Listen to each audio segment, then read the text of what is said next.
AP హిస్టరీలో లాస్ట్లో third unit అయిపోయింది కదా. ఇప్పుడు ఫోర్త్ యూనిట్ స్టార్ట్ చేస్తాం. ఫోర్త్ యూనిట్ జస్ట్ ఒక క్లాస్లో అయిపోతుంది. ఈ క్లాస్లో ఫోర్త్ యూనిట్ అయిపోగొట్టేద్దాం, ఎందుకంటే చాలా చిన్నది ఇది టాపిక్. దీంట్లో ఏముందంటే ఆంధ్ర రాష్ట్రం ఎలా ఏర్పడింది, దాంట్లోనే గ్రంథాలయం కానీ లేదంటే వేరైనా ఫోక్ కల్చర్స్ ఇవి ఎలా ఉపయోగపడ్డాయి అనేది దీంట్లో ఉంటుంది. జస్ట్ మనకి ఆంధ్ర రాష్ట్ర అవతరణ అనేది ఇంపార్టెంట్. ఆంధ్రప్రదేశ్ అంటే సపరేట్ రాష్ట్రంగా ఎలా ఫామ్ అయింది. మన వాళ్ళు బ్రిటిష్ వాళ్ళు 1766లో మనం చదువుకున్నాం. ఉత్తర సర్కార్ని 1766లోన, 1980లోన, 1880లో దత్తమండలం మన రాయలసీమ జిల్లాల్ని, 1802లోన నెల్లూరుని ఆక్రమించారని చెప్పుకున్నాం కదా. ఇలా ఆక్రమించిన ప్రాంతాలన్నీ తీసుకెళ్ళి మద్రాసులో కలిపేసి మద్రాసుని ఒక ప్రెసిడెన్సీగా చేసి మద్రాసు రాష్ట్రంలో కలిపేస్తారు మనల్ని. అక్కడ ఏం చేస్తారు, అక్కడ వాళ్ళ తమిళ వాళ్ళు నెగిటివ్, మనం తెలుగు వాళ్ళు నాన్ లోకల్స్ అక్కడ. సో తెలుగుకి తమిళ వాళ్ళకి వారు కాదు, వాళ్ళు మన మీద ఎక్కువ పెత్తనం చలాయించేవాళ్ళు అనమాట. మనకి ఏదైనా కూడా తక్కువగా చూసేవాళ్ళు. తెలుగు వాళ్ళు అంటే తక్కువ చూసేవాళ్ళు తమిళ వాళ్ళు. సో అప్పటికే 19 జిల్లాలు ఉంటాయి. మద్రాసు ప్రెసిడెన్సీలో 19 జిల్లాలు ఉంటాయి. 19 జిల్లాల్లోన 11 జిల్లాలు తెలుగు జిల్లాలే, 8 మాత్రమే తమిళ జిల్లాలు అనమాట. ఈ 11 జిల్లాల్లోన 40% మంది జనాభా ఉన్నారు. 40% మంది జనాభా ఉన్నా కూడా 4% మాత్రమే ఉద్యోగాలు చేసేవాళ్ళు ఉంటారు. సో అంత ఎక్కువ వివక్ష చూపేవాళ్ళు అనమాట. మన తెలుగుని కాదని వాళ్ళ తమిళ్ని ఎక్కువ ప్రోత్సహించేవాళ్ళు. సో ఇవన్నీ జరుగుతుంటే మన వాళ్ళు ఏం చేస్తారు, ఈ మద్రాసులో మనం ఎందుకు ఉండాలి, మనం తెలుగు వాళ్ళు కూడా ఇంతమంది ఉన్నారు కదా అని తెలుగు వాళ్ళ కోసం సొంతంగా ఒక రాష్ట్రాన్ని ఏర్పాటు చేసుకోవాలని ఒక ఉద్యమం స్టార్ట్ చేస్తారు. అది 1903లోనే జస్ట్ స్టార్ట్ అయింది. 1953 వరకు వచ్చిందనమాట. ఇది 1953, ఇది 56 అనేది మనకి తెలంగాణ కలిసి ఆంధ్రప్రదేశ్ అనేది స్టార్ట్ అవుతుంది 1953 వరకే.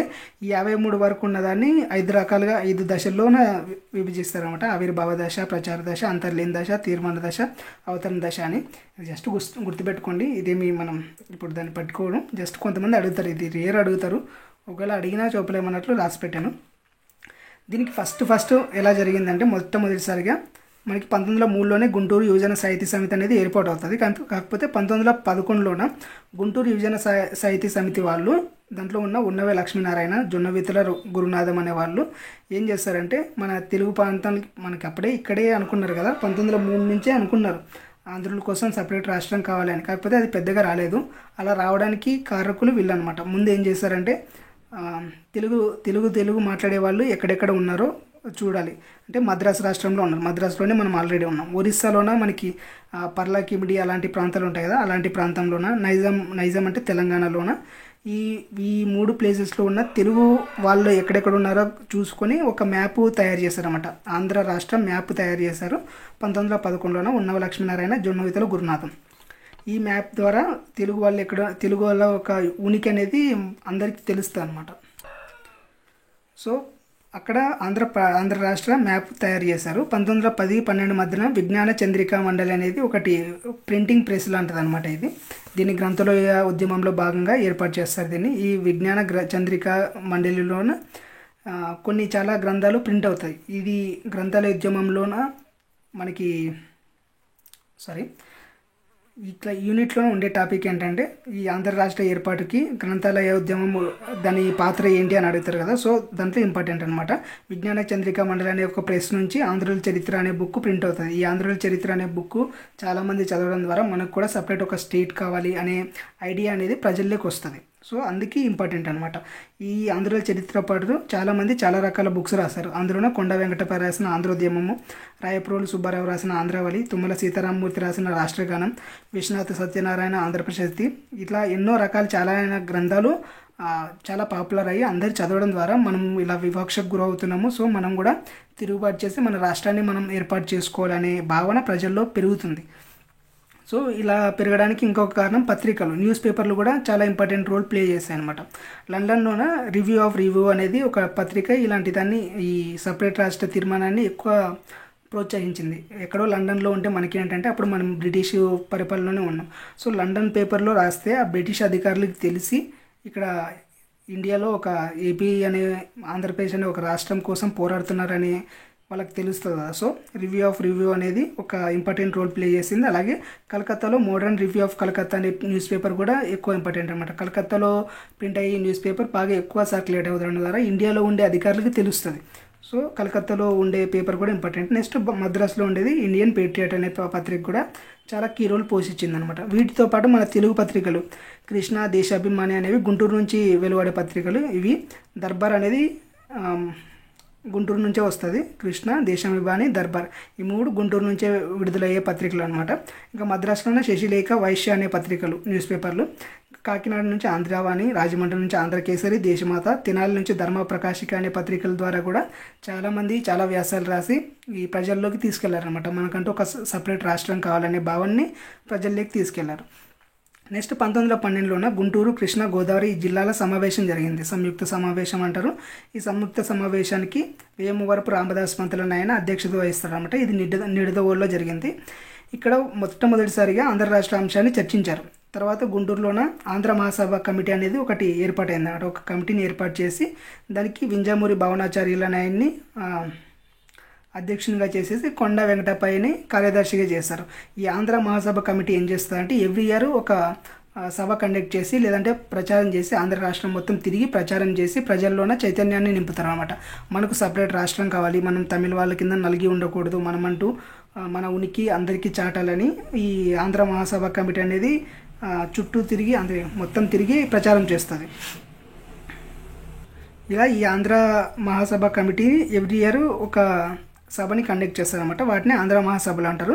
ఈ మొదటి మహాసభ ఎక్కడ జరిగిందంటే 1913 మే 26, 27 బాపట్లలో జరిగింది. గుంటూరు డిస్టిక్ బాపట్లలో జరిగింది. దీనికి అధ్యక్షుడిగా బయ్య నరసింహేశ్వర శర్మ అనే ఆయన అధ్యక్షుడిగా ఉన్నాడు. ఈ సమావేశంలో వేమువరపు రామదాస్ అనే ఆయన ప్రత్యేక రాష్ట్ర తీర్మానాన్ని చెప్తారనమాట. మనకి ప్రత్యేక రాష్ట్రం కావాలని ఒక తీర్మానాన్ని పాస్ చేస్తే వీళ్ళు న్యాపతి సుబ్బారావు, గుత్తి కోశేపిల్ల వీళ్ళందరూ ఏమంటారంటే మనం ఫస్ట్ మీటింగ్లో జస్ట్ ప్రజలకి చెప్దాము ఇలా ఒక అవసరం ఉందని. ఫస్ట్ మీటింగ్లోనే తీర్మానం పెట్టడం వల్ల యూజ్ ఏముండదని వీళ్ళు అపోజ్ చేస్తారు.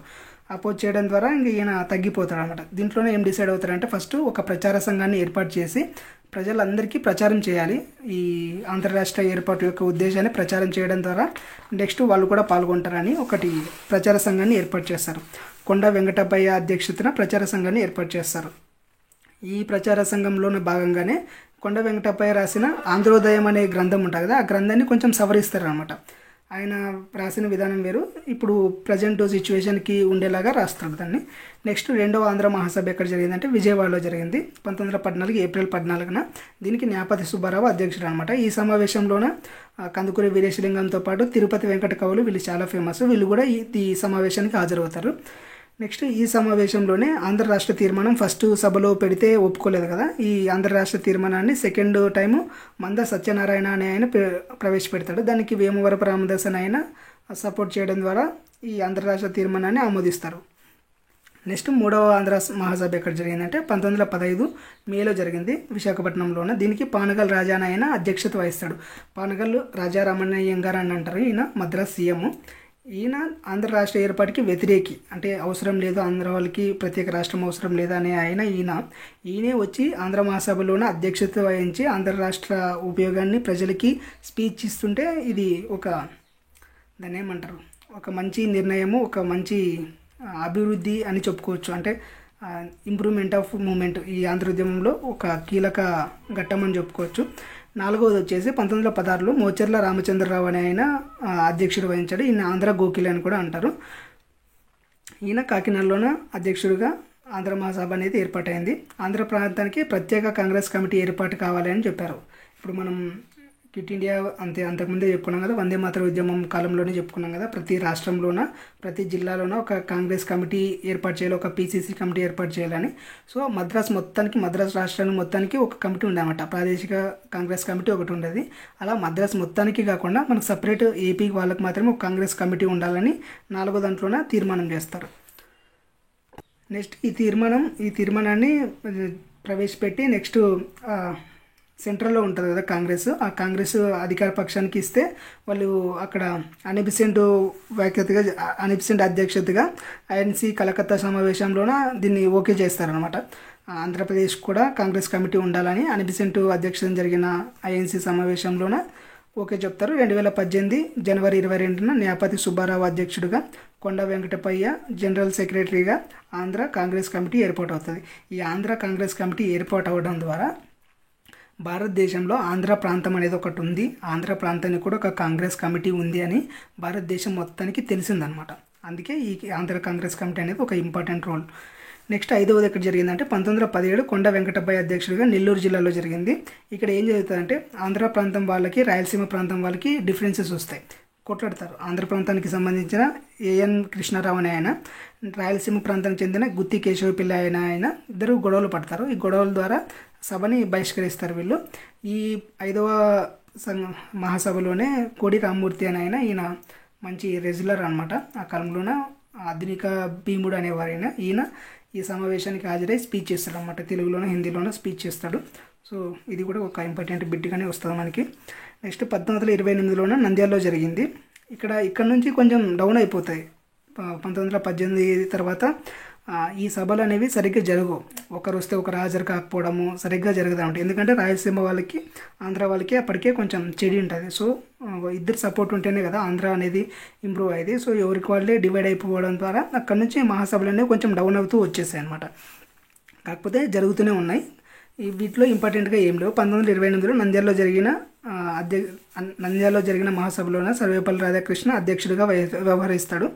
దీంట్లోనే మనకి గాడిచర్ల హరిసర్వోత్తమరావు ఏం చేస్తాడంటే సీడెడ్ జిల్లాలు ఉంటాయి కదా, రాయలసీమ ప్రాంతాన్ని అప్పటి వరకు దత్త మండలాలు లేదంటే సీడెడ్ జిల్లాలు అనేవాళ్ళు.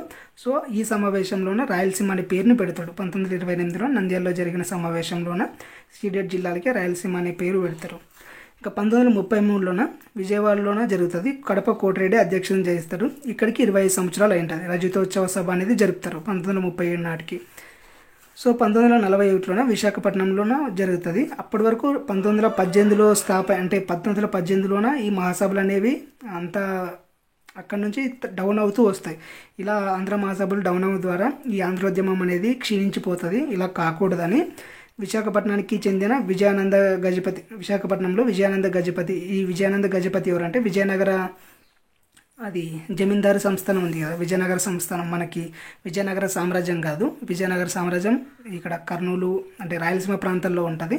విజయనగరం అనేది విజయనగరం డిస్టిక్ అనమాట. విజయనగరం జమీందారికి చెందిన విజయానంద గజపతి అని ఈయన సర్విజయ అని కూడా అంటారు. ఈయన ఒక క్రికెట్ ప్లేయర్ అనమాట. ఈయన క్రికెట్ ప్లేయరు. అందులోనూ యూపీలోనే ఎంపీగా కూడా గెలుస్తాడు. ఈయన బాగా ఫేమస్ అప్పట్లోనే. ఈయన వచ్చి ఈ ఆంధ్రోద్యమము ఈ మహాసభలు జరగడం ద్వారానే ఇంప్రూవ్ అవుతుంది, దీన్ని మనం అప్పుడే సాధించుకోగలమని అందరినీ దగ్గర చేసి 1918లో వీక్ అయిన మహాసభల్ని 1941లో మళ్ళీ తిరిగి అదే విధంగా ప్రారంభిస్తారన్నమాట. కాకపోతే ఈయన నెక్స్ట్ ఇయరే కొంచెం హెల్త్ బాగాలేక రిజైన్ చేసేస్తాడు. నెక్స్ట్ 1917లోన అంటే ఇవన్నీ మహాసభలు, ఆంధ్ర మహాసభలు ఎలా జరిగాయి అనేది ఒక టాపిక్ ఉంది. సో 1941 వరకు జరిగిన మహాసభల్లోనే ఇంపార్టెంట్ పాయింట్స్ అన్నీ చెప్పుకున్నాం. ఇప్పుడు ఇది ఆంధ్ర ఎలా ఏర్పడింది అనేది చూసుకుందాం. 1917లోన మనకి మాంటేగ్ చేమ్స్ఫోర్డ్ సంస్కరణలు వచ్చాయి కదా, అలా జరిగినప్పుడే న్యాపతి సుబ్బారావు కొంతమంది సభ్యుల్ని తీసుకెళ్ళి మాకు ప్రత్యేక ఆంధ్ర కావాలి చూడండి అన్నట్లు చెప్పారు. కాకపోతే అక్కడ పట్టించుకోలేదు. 1928లో సైమన్ కమిషన్ వచ్చినప్పుడు కూడా సర్ విజయ గారు కొంచెం అందరిని తీసుకెళ్ళి రిపోర్ట్ చేశారు. వాళ్ళకి సైమన్ కమిషన్ ఉంటుంది కదా, 7 మెంబర్స్ వస్తారు, వాళ్ళకి కూడా రిపోర్ట్ చేస్తారు అనమాట. రిపోర్ట్ చేస్తే గాంధీజీ కూడా వద్దని చెప్తారు. ఇప్పుడు వాళ్ళు వచ్చిన పద్ధతి వేరే, మనం సైమన్ని బహిష్కరిస్తున్నాము, మీరు వాళ్ళకే వెళ్ళి వినతి ఇస్తారా అని గాంధీజీ గారు వద్దని చెప్తారు. ఆయన కూడా వెళ్ళి ఇస్తారు, కాకపోతే పట్టించుకోరు. 1942 క్రిప్స్ మిషన్ వస్తుంది. క్రిప్స్ మిషన్ని కూడా గాంధీజీ గారు వ్యతిరేకిస్తారు. మనం వెళ్ళి వాళ్ళకి ఇవ్వడం ద్వారా కూడా ఏం ప్రయోజనం ఉండదని ఇచ్చినా కూడా పట్టించుకోరు అనమాట. ఇలా ఎన్ని వినతి పత్రాలు ఇచ్చినా బ్రిటిష్ ప్రభుత్వము ఇలా భాషాపరంగా రాష్ట్రాలని ఏర్పాటు చేసే ప్రసక్తే లేదు. దీని ద్వారా భాషల మధ్యన మనస్పర్ధలు వచ్చి చాలామంది అడుగుతారు. సో మేము భాషా ప్రయుక్త రాష్ట్రాల ఏర్పాటుని వ్యతిరేకిస్తున్నామని చెప్తారు. ఇలా జరుగుతుండగా 1926లోనే ఆంధ్ర విశ్వవిద్యాలయం అనేది ఏర్పాటు చేస్తుంది. అంతకుముందు నుంచే చాలా కాలం నుంచి చెప్తున్నారు, మీకు మద్రాసు వాళ్ళకి ఒక మద్రాసు యూనివర్సిటీ ఉంది, మా తెలుగు వాళ్ళకి ఏం లేదన్నట్లు ఆంధ్ర యూనివర్సిటీని స్టార్ట్ చేస్తారు. 1926 ఏప్రిల్ 26న విజయవాడలో స్థాపిస్తారు ఆంధ్ర యూనివర్సిటీ. ఇప్పుడు వైజాగ్లో ఉంది కదా, ఫస్ట్ విజయవాడలో ఉండేది, తర్వాత 1930లోన వైజాగ్కి మారుస్తారు అనమాట. ఇక్కడ ఏం జరుగుతుందంటే ఆంధ్ర యూనివర్సిటీని ఈ ఆంధ్ర ప్రాంతం అంటే ఇప్పుడు మనకి కోస్తాంధ్ర ప్రాంతంలో ఏర్పాటు చేయడం ద్వారా రాయలసీమ నాయకులు అలుగుతారు. మా ప్రాంతంలో ఉండాలి కదా ఆంధ్ర యూనివర్సిటీ, మేము ముందే వెనక్కిపడ్డాము, మా ప్రాంతంలో ఉంటే డెవలప్ అవుతుంది కదా, మీ ప్రాంతానికి అన్నీ తీసుకెళ్తే ఎలా అన్నట్లు మళ్ళీ కొట్లాడడం స్టార్ట్ చేస్తారు అనమాట. ఇక్కడే స్టార్ట్ అవుతుంది. సో ఈ టైంలోన మద్రాస్ సీఎం అంటే ఆంధ్ర యూనివర్సిటీ ఏర్పడిన టైంలోన మద్రాస్ సీఎం వచ్చేసి రాజా రామణీయం గారు. ఈయననే పానగల్ రాజా అని కూడా అంటారు. ఈయన మూడో ఆంధ్ర మహాసభకి అధ్యక్షుడిగా కూడా వహిస్తారు. ఇంకా గంజాం జిల్లాకు చెందిన అన్నపు పరశురాం, ఈయన విద్యాశాఖ మంత్రి అనమాట. ఆంధ్ర యూనివర్సిటీ ఏర్పడినప్పుడు విద్యాశాఖ మంత్రి ఎవరంటే అన్నపు పరశురాము. వీళ్ళిద్దరు కూడా ఇంపార్టెంట్ రోల్ ప్లే చేస్తారన్నమాట ఆంధ్ర యూనివర్సిటీ ఏర్పడడానికి. సో కట్టమంచి రామలింగారెడ్డి అనే ఆయన తొలి వైస్ ఛాన్సలర్గా దీనికి పనిచేస్తాడు. ఈ టైంలోనే సర్వేపల్లి రాధాకృష్ణన్ వైస్ ఛాన్సలర్ తర్వాత ఉంటాడు కదా, ఉపకులపతి అంటారు తెలుగులోనే, ఇంగ్లీష్లో ఏమంటారో తెలియదు. Kattamanchi Ramalinga Reddy first vice chancellor, second vice chancellor వచ్చేసి సర్వేపల్లి రాధాకృష్ణన్. ఇలా ఆంధ్ర యూనివర్సిటీని విజయవాడలో అంటే కోస్తాంధ్రలో ఏర్పాటు చేయడం ద్వారా రాయలసీమ నాయకులకి కోపం వచ్చేస్తుంది, అన్నీ మీకేనా అన్నట్టు. నెక్స్ట్ వీళ్ళందరూ కలిసి రాయలసీమ మహాసభని ఒకటి ఏర్పాటు చేసుకుంటారు. ఆంధ్ర మహాసభ నుంచి డివైడ్ అయ్యి రాయలసీమ మహాసభని ఏర్పాటు చేసుకుంటారు. దీన్ని సిహెచ్ నరసింహారెడ్డి, ఈయన జస్టిస్ పార్టీకి చెందిన అతను దీన్ని స్థాపిస్తారనమాట రాయలసీమ మహాసభని. దీని పోరాటం ఏమంటే మాకు ప్రత్యేకంగా రాయలసీమ రాష్ట్రం కావాలి, మాకు ఆంధ్ర రాష్ట్రం వద్దు, మాకు రాయలసీమ రాష్ట్రం సపరేట్ కావాలని అప్పట్లోనే పోరాడారనమాట. ఈ ప్రత్యేక రాయలసీమ రాష్ట్రానికి నెమలి పట్టాభి రామారావు అధ్యక్షుడిగా ఉన్నాడనమాట. 1934లోనే మొదటి సమావేశం జరిగింది, ఎక్కడ మద్రాసులో జరిగింది. రెండవది కడపలో జరిగింది 1935లోన. ఒక ఆదంలో జరిగిన ఒక సమావేశానికి సర్ విజయ కూడా అధ్యక్షత వహిస్తాడు. దీంట్లోన కర్నూలు ప్రాంతాలు ఉంటాయి కదా, కరువు ప్రాంతాలకు సంబంధించి నిధులు కేటాయించాలని మద్రాసు గవర్నర్కి రిపోర్ట్ కూడా చేస్తారు. ఇంకా సో ఇలా వీళ్ళు రాయలసీమ మహాసభని వీళ్ళు ఏర్పాటు చేసుకోవడం, అక్కడ ఆంధ్ర మహాసభ డౌన్ అవడం ద్వారా ఈ ఆంధ్రోద్యమం అనేది బలహీనం అవుతుంది, ఎవరు పట్టించుకునే వాళ్ళు ఉండరు అనమాట. అలా ఎవరికి వాళ్ళే రాయలసీమ వాళ్ళు కొట్లాడతారు, కోస్తాంధ్ర వాళ్ళు సపరేట్ అయిపోవడంతో ఇలా అయితే కాదు, అందరు కలిసి ఒక మాట మీద ఉండాలని శ్రీబాగ్ ఒడంబడిక అనేది జరుపుకుంటారు.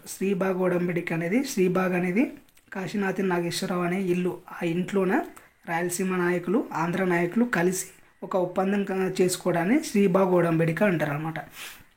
ఆంధ్ర రాయలసీమ నాయకుల విభేదాల పరిష్కారం కోసం 1937 నవంబర్ 16న మద్రాసులో కాశీనాథన్ నాగేశ్వరరావు ఇంట్లో ఇది జరిగింటుంది. ఇందులో ఎవరెవరు పాల్గొన్నారంటే కొండ వెంకటప్పయ్య, దేశిరాజు హనుమంతరావు, కడప కోటిరెడ్డి, గాడిచెర్ల హరిసర్వోత్తమరావు, హలహర్వి సీతారామరెడ్డి. ఈ కొండ వెంకటప్పయ్య, దేశిరాజు హనుమంతరావు, కాశీనాథన్ నాగేశ్వరరావు వీళ్ళందరూ కోస్తాంధ్రకు సంబంధించిన వాళ్ళు. కడప కోటిరెడ్డి, గాడిచెర్ల హరిసర్వోత్తమరావు, హరిహర సీతారామరెడ్డి వీళ్ళందరూ రాయలసీమ నాయకులు అనమాట. వీళ్ళందరూ కలిసి ఒక ఒప్పందం చేసుకుంటారు. ఆ ఒప్పందంలో భాగంగా ఏం చెప్పుకుంటారంటే ఆంధ్ర రాష్ట్రం ఏర్పడితే రాజధాని కావాలంటే రాజధాని మీ రాయలసీమ ప్రాంతంలో పెడతాం, రాజధాని మీ రాయలసీమ ప్రాంతంలో పెడితే హైకోర్టు కోస్తాంధ్ర ప్రాంతంలో పెట్టాలి. ఒకవేళ హైకోర్టే రాయలసీమ ప్రాంతంలో కావాలనుకుంటే రాజధాని కోస్తాంధ్ర ప్రాంతానికి రావాలి. ఇది కూడా మీ డిసిషనే, మీకు హైకోర్టు కావాలంటే హైకోర్టు ఇస్తాం, రాజధాని కావాలంటే రాజధాని ఇస్తాం అన్నట్లు పెట్టుకుంటారు. నెక్స్ట్ ఇంకొకటి ఏమంటే మీకు ఆల్రెడీ ఆంధ్ర యూనివర్సిటీ మాకు వచ్చింది కాబట్టి, ఆంధ్ర యూనివర్సిటీ వల్లే మీకు కోపం వచ్చింది కాబట్టి రాష్ట్రం ఏర్పడ్డాక రాయలసీమకు కూడా ఒక యూనివర్సిటీని ఏర్పాటు చేస్తాం. ఇది సెకండ్ది. మూడోది ఏమంటే రాయలసీమ నెల్లూరు ప్రాంతాలు ఉన్నాయి కదా, వీటిలోనే నీటి ప్రాజెక్టులు వాటర్ ప్రాజెక్టులు ఏమన్నా ఉంటే వాటికి ఎక్కువ ప్రత్యేక ప్రాధాన్యత వాటికి ఇస్తామని ఇలా 3 ఒప్పందాలు చేసుకుంటారు అనమాట. దీని ద్వారా రాయలసీమ నాయకులు ఆంధ్ర నాయకులు మళ్ళీ కలుస్తారు. ఇలా మళ్ళీ కలవడం ద్వారా మద్రాస్ శాసనసభలోన ఆంధ్ర రాష్ట్ర తీర్మానాన్ని పెడతారు అనమాట. మాకు సపరేట్ స్టేట్ కావాలని సీఎం మీద ఒత్తిడి తెస్తే ఈ రాజగోపాలాచారి అప్పుడు సీఎం అనమాట. ఈయన ఈ ఆంధ్ర రాష్ట్రానికి కూడా వ్యతిరేకమైన ఆంధ్ర రాష్ట్రాన్ని నేను ఇవ్వను అని చెప్పే అతను అనమాట రాజగోపాలాచారి. మనకి బాగా ఫేమస్ కదా ఈయన సీఎం. ఆయన వ్యతిరేకి, కాకపోతే ఈయన మీద ఒత్తిడి రావడంతో పెడతాడు తీర్మానాన్ని, అసెంబ్లీలో తీర్మానం ప్రవేశపెడతాడు. ఆ తీర్మానంలో ఏమంటే మద్రాస్ని ఆంధ్ర, కేరళ, మైసూరు మద్రాసుగా విభజించాలి. మద్రాస్ అనేది చాలా పెద్దది. అప్పటికే దీంట్లో కేరళలోని కొన్ని ప్రాంతాలు, కర్ణాటకలోని కొన్ని ప్రాంతాలు, ఆంధ్ర మొత్తం దాంట్లోనే ఉంది కదా. సో కేరళ, మైసూరు, మద్రాసు ఆంధ్ర రాష్ట్రాలుగా విభజించే తీర్మానాన్ని ప్రవేశపెడితే 1938 ఏప్రిల్ 21న అసెంబ్లీలో ఆమోదం పరిచి ఈ ఏప్రిల్ 21న భారత ప్రభుత్వానికి పంపిస్తారనమాట. ఇలా మేము స్టేట్ డివైడ్ కావాలనుకుంటున్నామని వాళ్ళ పరిశీలనకు పంపిస్తారు. ఆ పరిశీలనలోనే వాళ్ళు ఏం చెప్తారంటే అది పరిశీలించిన బ్రిటిష్ ప్రభుత్వం, ఇప్పుడు కింద భారత ప్రభుత్వం ఉన్నా కూడా డెసిషన్ మొత్తం బ్రిటిష్ వాళ్ళదే కదా. సో బ్రిటిష్ వాళ్ళు ఏం చెప్తారంటే మే 2వ తేదీ జరిగిన కామెంట్ సభలోన కొత్త రాష్ట్రాలను ఏర్పాటు చేయము అని ప్రకటిస్తారు. సో మళ్ళీ మొదటికి వచ్చేసింది. అక్కడితో మన వాళ్ళు ఆగిపోయి స్వతంత్ర ఉద్యమంలో పాల్గొంటారు. ఆ స్వతంత్ర ఉద్యమంలో పాల్గొని స్వతంత్రం వచ్చేస్తుంది. స్వతంత్రం వచ్చిన తర్వాత మనం రాజ్యాంగం తయారు చేసుకుంటున్నాం. రాజ్యాంగం తయారు చేసుకునేటప్పుడు మన ప్రాంత నాయకులందరూ వెళ్ళి నెహ్రూ గారిని కోరితే నెహ్రూ గారు ఏం చెప్తారు, సరే మేము దీన్ని చూస్తాము, భాషా ప్రాతిపాదికన సంస్కృతుల ప్రాతిపాదికన ప్రత్యేక రాష్ట్రాల ఏర్పాటుని మేము రాజ్యాంగంలో కూడా పొందుపరుస్తామని ఒక ప్రకటన చేస్తాడు 1947 నవంబర్ 27 తేదీన. ఇది నెహ్రూ ప్రకటన అంటారు. నెక్స్ట్ తార్ కమిషన్. తార్ కమిషన్ని ఈ నెహ్రూ చెప్తాడు కదా, ఓకే మేము చేస్తామని. ఇలా ఏర్పాటు చేయడానికి గల సమస్యలు ఏమైనా ఉన్నాయా లేదంటే ఏర్పాటు చేయొచ్చా లేదా అని ఒక కమిషన్ ఏర్పాటు చేస్తారు. దీన్నే తార్ కమిషన్ అంటారు. 1948 జూన్ 15న నెహ్రూ విన్నపం మేర రాజ్యాంగ పరిషత్ తార్ కమిషన్ని ఏర్పాటు చేస్తారనమాట. ఈ తారు ఎస్కే తార్ అనమాట. ఎస్కే తార్ ఈయన వచ్చేసి అలహాబాద్ హైకోర్టుకి రిటైర్డ్ జడ్జు, అంటే హైకోర్టు ప్రధాన న్యాయమూర్తి అనమాట. రిటైర్డ్ ప్రధాన న్యాయమూర్తి ఎస్కే తారు అలహాబాద్ కోర్టులో. ఈయన చైర్మన్గా, జగత్ నారాయణ లాల్ అనే ఆయన రాజ్యాంగ పరిషత్లో ఒక సభ్యుడు. ఈయన పన్నాలాల్ అనే ఆయన ఐసీఎస్ అధికారి అనమాట, రిటైర్డ్ ఐసీఎస్ అధికారి. వీళ్ళు ఇద్దరు సభ్యులుగా, ఈయన చైర్మన్గా ఒక కమిటీని ఏర్పాటు చేసి వీళ్ళు దేశం మొత్తం తిరిగి ఇలాంటి రాష్ట్రాలు ఇంకా ఏమైనా ఉన్నాయా అని మొత్తం ఒక రిపోర్ట్ తీసుకొస్తారు. ఈ ఎస్కే తార్కే 20 మంది రాయలసీమకి చెందిన నాయకులు నీలం సంజీవ్ రెడ్డి గారితో కలిసి ఒక రిపోర్ట్ ఇస్తారనమాట. అంటే ఈ రాష్ట్రాన్ని ఏర్పాటు చేయడానికి కొంచెం వాయిదా వేయండి అని ఒక రిపోర్ట్ ఇస్తారు. ఎందుకు ఇస్తారంటే వీళ్ళు రాయలసీమ నాయకులు, సో అప్పుడు వీళ్ళలో కూడా ఏమన్నా గొడవలు జరిగి ఉండొచ్చు. 1948 డిసెంబర్ 13న ఈ నివేదిక ఇస్తారన్నమాట. ఈ నివేదిక బయటకు వస్తే వీళ్ళు ఏం చెప్తారంటే భాషా ప్రయుక్త రాష్ట్రాల ఏర్పాటు అనేది మంచిది కాదు, వద్దు అని చెప్తారు. తార్ కమిషన్ భాషా ప్రయుక్త రాష్ట్రాల ఏర్పాటుకి వద్దని చెప్తారు. సో ఇలా చెప్పిన తర్వాత మళ్ళీ నెహ్రూ ఏం చేస్తారంటే వాళ్ళు ఏమో కావాలని అడుగుతున్నారు, ఈయనేమో వద్దని చెప్తున్నారని ఇంకో కమిటీని వేస్తారనమాట. జేవీపీ కమిటీ అనేది వేస్తారు. 1948 డిసెంబర్లోనే పట్టాభి సీతారాం అధ్యక్షుడిగా కాంగ్రెస్ వార్షిక సమావేశంలో జైపూర్లో జరుగుతుంది. ఆ జైపూర్లో భాగంగా ఈ జేవీపీ కమిటీని ఏర్పాటు చేస్తారు. ఈ జేవీపీ కమిటీలోనే ముగ్గురు ఉంటారు, నెహ్రూ, వల్లభాయ్ పటేలు, ఈయన పట్టాభి సీతారామయ్య, వీళ్ళు ముగ్గురు ఉంటారు. 1949లోన నివేదిక వస్తుంది. వీళ్ళు ఏం చెప్తారంటే భాషా ప్రయుక్త రాష్ట్రాలని వాయిదా వేయడమే కరెక్టు, కాకపోతే ఆంధ్ర వాళ్ళు చాలా ఎక్కువ పోరాడుతున్నారు కాబట్టి ఆంధ్ర రాష్ట్రాన్ని మాత్రమే ఏర్పాటు చేయడం బెటర్ అన్నట్లు వీళ్ళు చెప్తారు. అంటే భాషా ప్రయుక్త రాష్ట్రాలు వద్దు, కాకపోతే ఆంధ్ర వాళ్ళు ఎక్కువ పోరాడుతున్నారు కాబట్టి వాళ్ళకి ఇవ్వడం బెటర్ అని చెప్తారనమాట. ఇలా ఉన్నప్పుడు 1952లోన ఇలా జరుగుతుంది, ఎన్నికలు వస్తాయి. 1952లో ఎన్నికలు వస్తాయి. అప్పటికే వీళ్ళు చెప్పింటారు కదా 1949లోనే ఆంధ్ర రాష్ట్ర ఏర్పాటు చేయొచ్చు అని చెప్తారు కదా. కాకపోతే ఆస్తులు అప్పులు పంచాలి కదా, మద్రాసు నుంచి ఏపీకి పెంచాలి, ఆస్తులు పంచాలి, అప్పులు పంచాలి. ఇప్పుడు మనం తెలంగాణ ఆంధ్ర ఎలా పంచుకున్నారో అలా పంచుకోవాలి కదా అప్పట్లోన. అలా పంచడానికి చాలా ఆలస్యం చేస్తారనమాట. ఇలా ఆలస్యం చేసినప్పుడు ఈ సీఎం కుమారస్వామి రాజానే అప్పుడు సీఎం అనమాట, మద్రాస్ సీఎం, ఈయన కాంగ్రెస్ సంబంధించిన ఆయన పార్టీషన్ కమిటీ ఏర్పాటు చేస్తారు. ఈ కమిటీలోనే టంగుటూరి ప్రకాశం, నీలం సంజీవ రెడ్డి, బెజవాడ గోపాల్ రెడ్డి, కళా వెంకట్రావులు ఉంటారన్నమాట. వీళ్ళ మధ్యన గొడవలు జరుగుతాయి. వీళ్ళు కరెక్ట్ అంటే వీళ్ళు రాంగ్ అని, వీళ్ళు కరెక్ట్ అంటే వీళ్ళు రాంగ్ అన్నట్లు చాలా వివాదాలు జరిగి చాలా లేట్ చేస్తారు. ఇలా లేట్ చేయడం ద్వారా 1952 ఎన్నికల్లోనే కాంగ్రెస్ ఓడిపోతుంది. మీరు ఇస్తామని చెప్పి ఇంకా ఇవ్వలేదు అన్నట్లు మన ఏపీ ప్రజలు ఫుల్ కోపం వచ్చేసి ఓడించేస్తారు అన్నమాట కాంగ్రెస్ని. సో 1952లో కాంగ్రెస్ ఓడిపోతుంది. 375 స్థానాలు ఉంటాయి మనకి మద్రాసు రాష్ట్రంలోన. 375 స్థానాల్లోన ఆంధ్రాకి 140 స్థానాలు ఉంటాయి. ఆ 140 స్థానాల్లోనూ 43 మాత్రమే కాంగ్రెస్ గెలుస్తుంది. మిగతా 41 కమ్యూనిస్టులు పార్టీలు గెలుస్తారు. ప్రకాశం పంతులు నాయకుడిగా ఉన్న కిసాన్ మజ్దూర్ ప్రజా పార్టీ 20 స్థానాలు, ఎన్జీ రంగ కృషికర్ లోక్ పార్టీ 15 స్థానాలు గెలుచుకుంటుంది. సో వీళ్ళందరూ కలిసి ప్రభుత్వాన్ని ఏర్పాటు చేస్తారు. అంటే కాంగ్రెస్ని కాదని జస్టిస్ పార్టీతో కలిపి ఇవి మిగతా పార్టీలు పోటీ చేస్తాయి అన్నమాట. సో అక్కడ జస్టిస్ పార్టీనే మళ్ళీ అధికారంలోకి వస్తుంది. కాంగ్రెస్ రాదు, వీళ్ళందరూ కలిసి ప్రభుత్వాన్ని ఏర్పాటు చేస్తారు.